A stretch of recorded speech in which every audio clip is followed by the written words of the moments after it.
Pernahkah kamu percaya bahwa cinta sejati bisa hadir dari arah yang tak pernah disangka?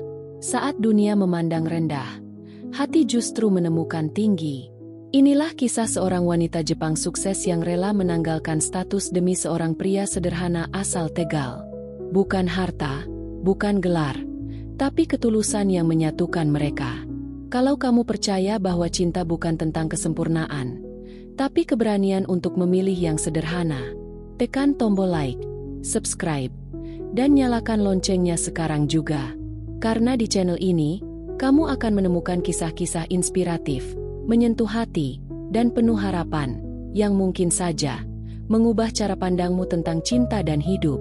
Yuk, jadi bagian dari keluarga kisah nyata yang membumi tapi penuh makna. Subscribe sekarang dan biarkan hatimu ikut tumbuh bersama kisah-kisah luar biasa di sini. Namanya Aiko Tanaka. Di usia 35 tahun, ia telah meraih hampir semua yang diimpikan perempuan karir Jepang. Gelar master dari universitas ternama, posisi sebagai direktur utama di perusahaan teknologi pertanian terkemuka di Tokyo, rumah mewah dengan taman ala zen, dan mobil sport yang selalu menarik perhatian setiap melintas. Ia dikenal cerdas, disiplin, dan perfeksionis. Dalam setiap konferensi, Aiko selalu tampil anggun dan mengesankan. Ia dipuji, disegani, dan bahkan dikagumi banyak pria. Namun di balik semua itu, hatinya kosong. Setiap malam, Aiko pulang ke rumah besar yang sunyi. Ia duduk sendiri di ruang makan yang cukup untuk 8 orang, menyantap makanan sehat sambil menonton berita bisnis. Tak ada suara tawa, tak ada percakapan hangat, hanya suara jam dinding dan gelegar sunyi yang terus berdetak. Ia pernah menjalin hubungan, tapi semuanya gagal. Para pria yang datang padanya hanya terpikat karena nama belakangnya, Tanaka, atau karena posisinya yang tinggi. Bahkan beberapa di antaranya terang-terangan berharap bisa memanfaatkan koneksi bisnisnya. Cinta yang ia harapkan, yang hangat, sederhana, dan penuh ketulusan, tak kunjung datang. Tekanan sosial pun mulai dirasakannya. Di usia 35 tahun, bagi sebagian masyarakat Jepang, ia dianggap terlambat menikah. Kerabat mulai bertanya, "Kapan menikah, Aiko-san?" Atau, "Jangan terlalu pilih-pilih, waktu tidak menunggu." Tapi Aiko bukan tidak mau menikah. Ia hanya tidak ingin menikah dengan alasan yang salah. Satu malam, setelah menghadiri pesta bisnis yang mewah namun hampa makna, Aiko duduk di balkon rumahnya. Angin malam bertiup pelan. Ia memandangi langit Tokyo yang penuh cahaya lampu. Namun tidak ada satu bintang pun yang terlihat. Ia bergumam lirih. Apakah tidak ada satupun pria yang mencintaiku? Sebagai Aiko yang biasa? Bukan Aiko yang kaya? Bukan Aiko sang direktur? Hatinya merindukan cinta yang jujur, sederhana. Cinta yang tidak peduli pada posisi atau penghasilan, tapi pada siapa dirinya sesungguhnya. Ia lelah dipuja karena pencapaiannya, dan justru rindu dicintai karena kelemahannya. Dan tanpa ia tahu, takdir perlahan mulai menulis cerita baru untuknya. Sebuah pertemuan tak terduga di sebuah ladang akan segera mengubah segalanya. Pagi itu, matahari baru saja menyembul malu-malu di balik pegunungan Chichibu, prefektur Saitama. Ladang pertanian organik milik perusahaan tempat Aiko bekerja mulai ramai dengan aktivitas. Para pekerja asing, kebanyakan dari Asia Tenggara, tengah sibuk dengan alat cangkul dan ember berisi pupuk kompos. Aiko Tanaka turun langsung ke lokasi, tanpa pengawalan, tanpa jas kantor, tanpa makeup tebal. Ia mengenakan jaket lapangan, topi lebar, dan sepatu bot kotor, berusaha melebur dalam kegiatan di ladang, jauh dari sorotan dunia korporat. Sudah lama ia ingin melihat langsung bagaimana program kerja magang ini berjalan, tetapi hari ini ada alasan lain yang tak ia sadari. Dorongan di dalam hati yang entah kenapa membuatnya ingin lebih dekat dengan kehidupan sederhana. Di sanalah matanya terpaku pada seorang pemuda. Tubuhnya kurus berotot, kulitnya sawo matang gelap terbakar matahari. Bajunya lusuh, tapi ia terlihat cekatan. Di tengah tawa dan obrolan sesama pekerja, pemuda ini terlihat tenang, fokus. Ia bekerja lebih cepat dari yang lain. Menanam, memupuk, memotong daun layu, semua dilakukan tanpa keluh, tanpa jeda panjang. Sesekali ia mengusap keringat dengan lengan baju dan tersenyum kecil, seolah menikmati pekerjaan kasar itu. Namanya Rido, asal Tegal, Jawa Tengah. Pemuda 25 tahun yang menjadi peserta program magang bidang pertanian dari Indonesia. Aiko melihat daftar nama peserta dan menandai nama itu. Entah kenapa, ia merasa hatinya tertarik. Bukan karena wajah Rido tampan. Bukan pula karena ia berbeda dari yang lain secara fisik. Tapi dari kejauhan, Aiko merasakan ketulusan dalam geraknya dan kedamaian dalam raut mukanya. Hari-hari berikutnya, Aiko sengaja kembali ke ladang itu. Kali ini, ia menyamar sebagai relawan pelatihan, menghindari semua formalitas. Ia ikut mencangkul, menanam bibit, dan makan siang di bawah tenda plastik bersama para pekerja. Ia berusaha mendekat, bukan sebagai direktur perusahaan, tapi sebagai perempuan biasa yang ingin mengenal dunia mereka. Rido menyambut Aiko dengan ramah, tanpa tahu siapa wanita Jepang itu sebenarnya. Pembicaraan mereka dimulai dari hal sederhana, cuaca, sayuran yang tumbuh, hingga cerita tentang kampung halaman. Rido pun bercerita tentang sawah di desanya, tentang adik perempuannya yang masih sekolah, tentang impiannya punya lahan sendiri agar bisa mandiri. Tidak ada ambisi muluk, tidak ada cita-cita mewah, hanya keinginan hidup tenang, jujur, dan bermanfaat. Setiap kalimat Rido membuat Aiko terdiam. Tak ada yang dibuat-buat, tak ada yang dilebihkan. Ia merasa sedang berbicara dengan seseorang yang benar-benar hidup di bumi, bukan terbang di awang-awang ambisi dan status seperti dunia yang selama ini ia tempati. Dan untuk pertama kalinya dalam hidupnya, Aiko merasa ada seseorang yang memandangnya tanpa topeng status. Dan disitulah, takdir mulai bekerja pelan-pelan. Dua dunia yang sangat berbeda, seorang direktur sukses dan seorang petani magang, mulai menyatu dalam keheningan dan ketulusan yang tak direncanakan. Hari-hari berlalu di ladang pertanian itu, dan kedekatan antara Aiko dan Rido tumbuh perlahan namun pasti. Meski status mereka bagaikan langit dan bumi, suasana di antara mereka terasa ringan dan alami, bebas dari tekanan, bebas dari basa-basi. Aiko mulai menikmati rutinitas yang tak pernah ia bayangkan sebelumnya. Bangun pagi sebelum matahari terbit, menyeduh teh hijau di barak sederhana, lalu berjalan kaki ke ladang sambil membawa bekal bento buatan sendiri. Ia tak lagi membawa ponsel kerja atau laptop. Ia hanya membawa dirinya, yang paling sederhana, paling jujur. Di ladang, Rido sudah lebih dulu bekerja. Ia selalu menyapa dengan senyum hangat dan suara ramah. Ohayo gozaimasu, Aiko-san. Tak ada formalitas berlebihan, hanya keramahan tulus seorang anak petani yang jauh dari rumah. Mereka mulai mengobrol lebih panjang. Rido sering bercerita tentang masa kecilnya, bagaimana ia membantu ayahnya menanam padi, bermain layangan di sawah, atau memetik mangga di kebun belakang rumah. Ia bercerita dengan semangat polos yang menular, membuat Aiko tertawa lepas, sesuatu yang jarang ia lakukan di dunia kantoran. Sebaliknya, Aiko mulai membuka diri. Ia bercerita tentang ibunya yang sudah tiada, tentang kesepian di balik karir cemerlangnya, dan tentang harapan sederhana yang ia simpan diam-diam. Ingin dicintai bukan karena uang, tapi karena dirinya sendiri. Rido mendengarkan dengan sungguh-sungguh. Ia tak memberi nasihat, tak mencoba menjadi pahlawan. Ia hanya mendengar, dan itu cukup membuat Aiko merasa berarti. Pernah suatu siang, hujan turun tiba-tiba saat mereka sedang di ladang. Mereka berlari ke gubuk bambu kecil di pinggir sawah, tertawa karena basah kuyup. Aiko duduk memeluk lutut, rambutnya lepek, wajahnya tanpa riasan.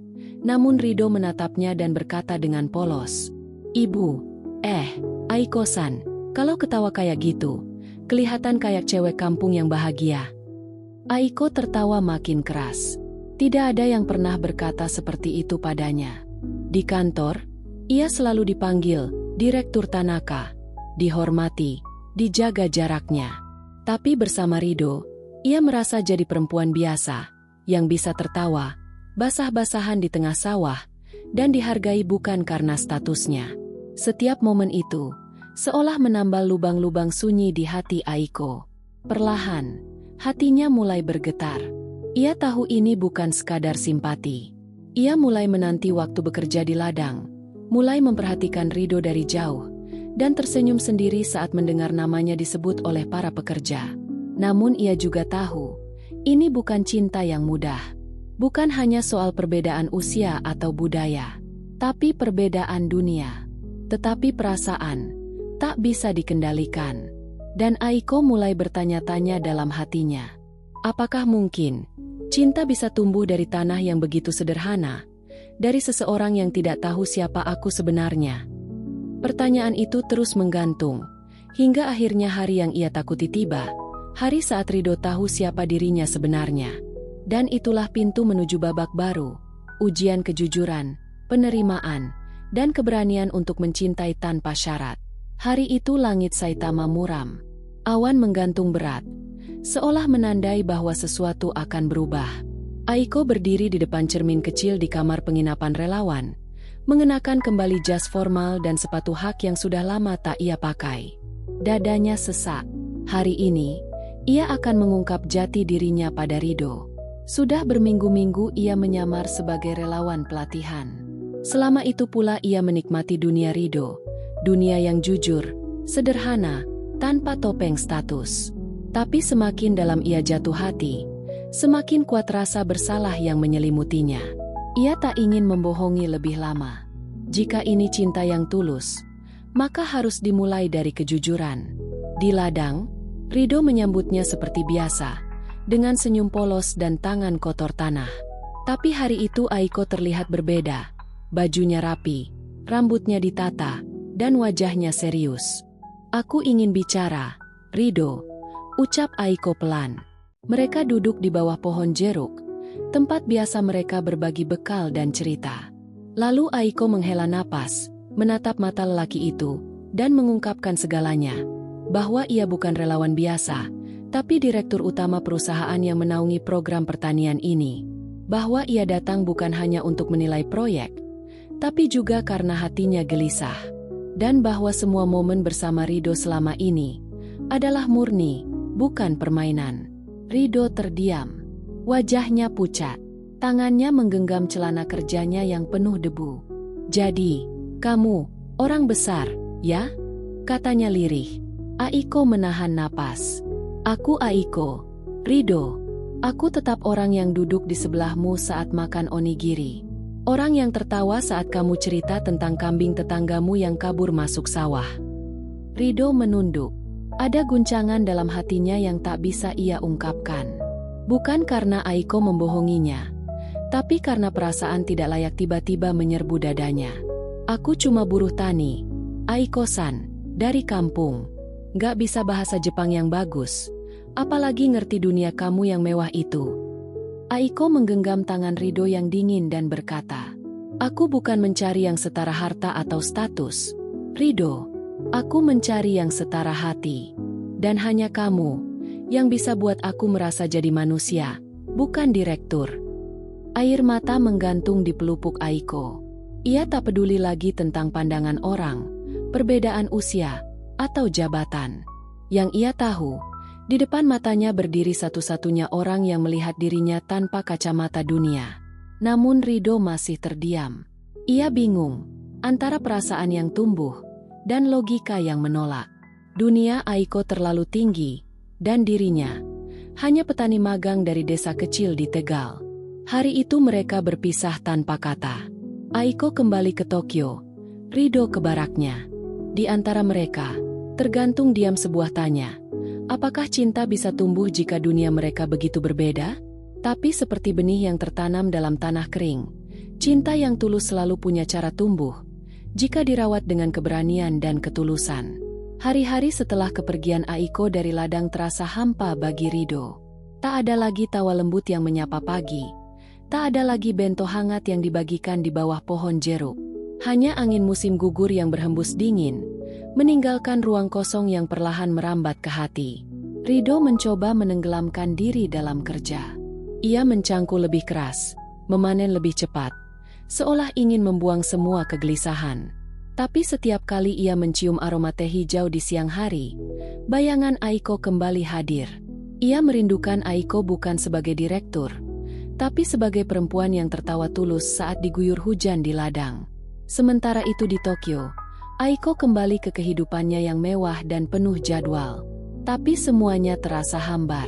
Meeting demi meeting berlalu tanpa makna. Makanan di restoran bintang 5 tak bisa mengenyangkan hati. Setiap malam, ia menatap ponsel, menahan diri untuk tidak menghubungi Rido. Ia ingin memberi waktu, tapi waktu itu justru menyiksa. Sampai akhirnya, hari itu datang. Rido mendapat undangan istimewa, bukan dari perusahaan, tapi dari Aiko secara pribadi.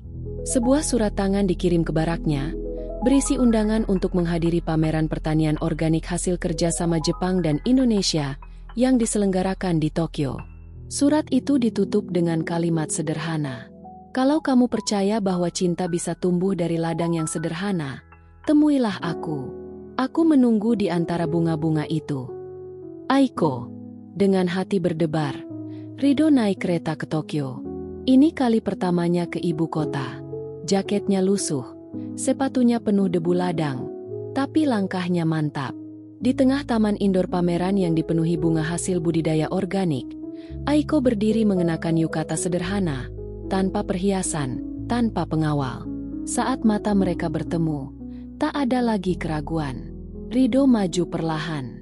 Ia menunduk, lalu berkata pelan, "Aku nggak tahu dunia kamu, Aiko, tapi aku tahu, aku nggak bisa hidup tanpa senyumanmu."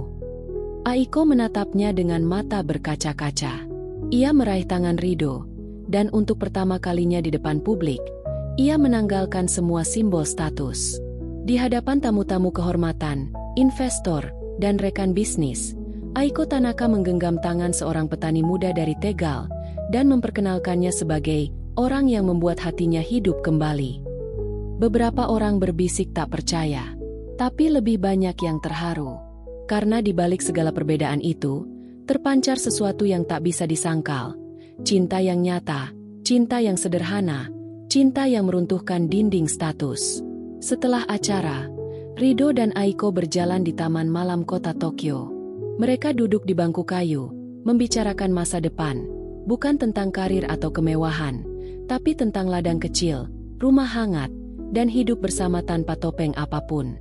Aiko memilih meninggalkan sebagian besar jabatannya dan pindah ke pedesaan, membangun kebun organik bersama Rido, dengan program pemberdayaan pemuda desa.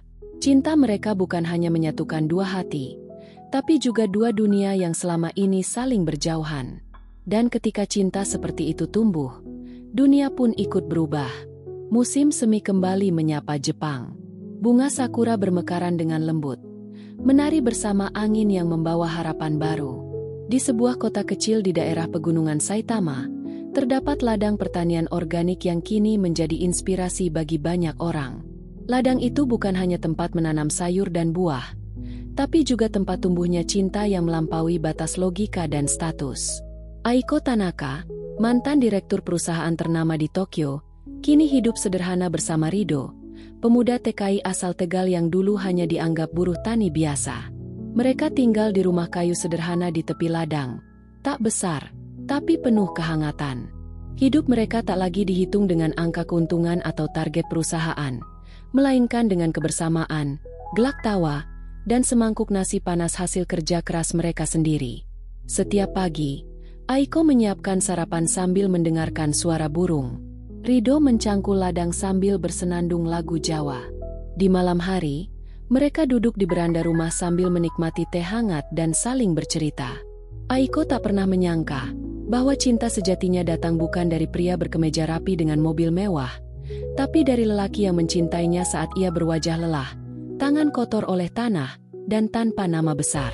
Rido tak pernah bermimpi akan mencintai seorang wanita Jepang berpendidikan tinggi, tapi ia tahu, hatinya mengenal Aiko lebih dari siapapun. Pernikahan mereka diadakan secara sederhana. Hanya dihadiri tetangga, beberapa sahabat petani, dan keluarga Rido yang diterbangkan dari Tegal. Ayah Rido menitikan air mata saat melihat anaknya menikahi wanita yang dulu ia pikir terlalu tinggi untuk digapai. Tapi saat Aiko mencium tangan sang ayah, semua keraguan sirna. Yang ada hanya rasa haru dan syukur. Setelah pernikahan, Kehidupan Aiko dan Rido menjadi inspirasi. Banyak media menyorot kisah mereka, tapi mereka tetap rendah hati. Mereka menggunakan perhatian itu untuk mengembangkan koperasi pertanian organik dan program pelatihan bagi pemuda Indonesia dan Jepang. Cinta mereka bukan lagi milik mereka berdua, tapi milik siapapun yang percaya bahwa cinta tak butuh kesempurnaan, tak butuh status tinggi, hanya hati yang tulus dan keberanian untuk menyatu. Di bawah langit senja, saat ladang mulai tenang dan suara jangkrik menggema, Aiko memeluk Rido dan berbisik, "Terima kasih, telah mencintaiku bukan karena siapa aku, tapi karena kamu tahu siapa aku saat semua topeng dilepas." Rido hanya tersenyum dan menjawab, "Kita nggak butuh dunia. Kita cuma butuh saling." Dan di sanalah mereka, dua dunia yang bersatu bukan karena kebetulan, tapi karena cinta yang diperjuangkan, dijaga, dan diyakini. Sebuah akhir yang bukan benar-benar akhir, melainkan awal baru dari hidup yang benar-benar mereka pilih.